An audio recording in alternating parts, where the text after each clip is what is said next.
قصیدہ بردہ شریف کے مشہور شارح علامہ خرپوتی رحمۃ اللہ تعالی علیہ آپ لکھتے ہیں کہ ہمارے زمانے میں ایک عجیب و غریب واقعہ رونما ہوا، وہ یہ کہ ہمارے استاذ مکرم رحمۃ اللہ تعالی علیہ کی زوجہ محترمہ مرض قلب میں مبتلا ہو گئی، ہارٹ کی پیشنٹ ہو گئی، مریض ہو گئی، اور ان کو اس قدر درد اور تکلیف ہوتا کہ وہ چیخیں مار مار کر روتی، اس قدر زور زور سے چیخیں مارتی کہ ہمسائے بھی تنگ آ گئے اور بڑے معالج آئے، بڑے طبیب ڈاکٹر بلائے گئے، مگر کسی طبیب اور ڈاکٹر کا علاج کامیاب نہ ہوا۔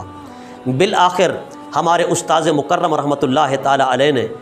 مجھے فرمایا، علامہ خرپوتی رحمۃ اللہ تعالی علیہ فرماتے ہیں کہ ایک عریضہ لکھو بارگاہ رسالت مآب صلی اللہ علیہ وسلم میں، اور اس عریضہ کے اندر میری طرف سے یہ گزارش کرو کہ یا رسول اللہ صلی اللہ علیہ وسلم نگاہ کرم فرماؤ، نگاہ کرم فرماؤ تاکہ یہ تکلیف دور ہو جائے۔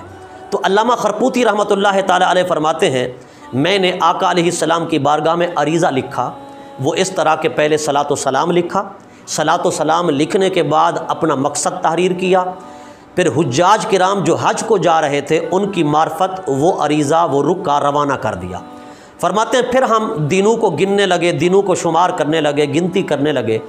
کہ کب حجاج حج کر کے مدینہ طیبہ پہنچیں گے، حضور کی بارگاہ میں حاضری دیں گے۔ فرمایا جس دن حجاج کرام حاجی لوگ مدینہ طیبہ پہنچے ہم نے دیکھا اور ہم بڑے حیران ہوئے، اور ہمارے لیے یہ واقعہ بڑا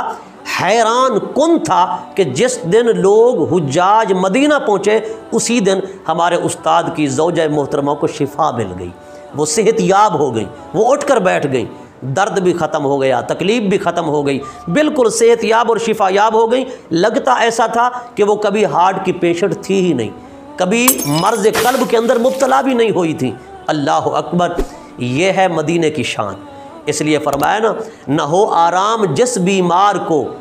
نہ ہو آرام جس بیمار کو سارے زمانے سے، وہ تھوڑی سی خاک شفا لے آئے ان کے آستانے سے۔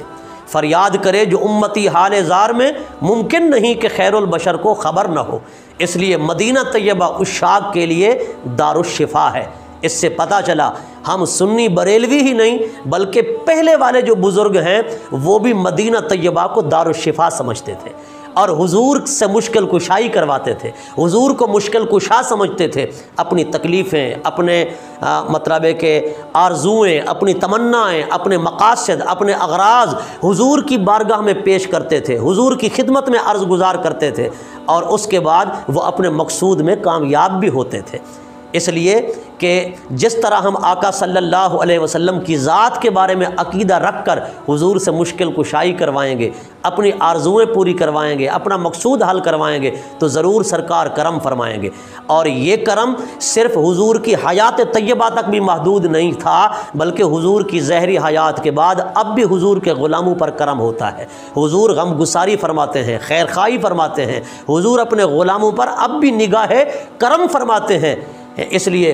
کہ کوئی مانگے تو صحیح، کوئی آئے تو صحیح، کوئی ہاتھ اٹھائے تو صحیح، کوئی گڑ گڑا کر روئے تو صحیح، کوئی عشق و محبت کی داستان سنا کر تو دیکھے، ہم تو مائل بکرم ہیں، کوئی سائل ہی نہیں کہ راہ دکھلائیں کسے، کوئی راہ روے منزل ہی نہیں۔ گویا کہ میرے آقا کے در اقدس سے، میرے آقا کے گنبد خضرا سے آج بھی عشاق کے لیے اور محبان کے لیے، درد مندوں کے لیے یہ آواز آ رہی ہے۔